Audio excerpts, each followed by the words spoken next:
Assalamu alaikum wa rahmatullahi wa barakatuhu. This is Shah, and today I bring you another beautiful story from the life of our beloved Prophet Muhammad sallallahu alaihi wasallam. This story teaches us something very powerful about kindness, about protecting someone's heart. Let's begin.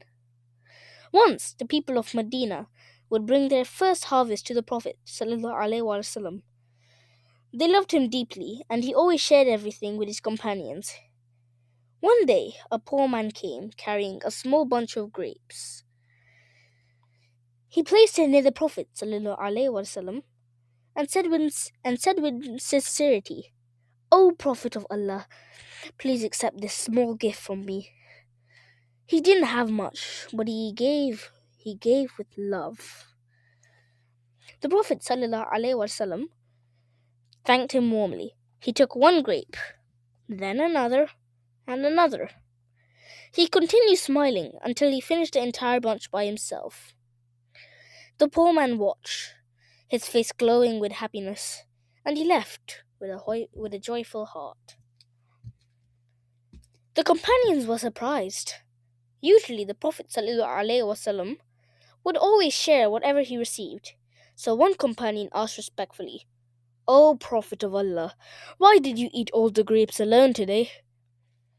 The Prophet ﷺ smiled gently and replied, "The grapes were sour.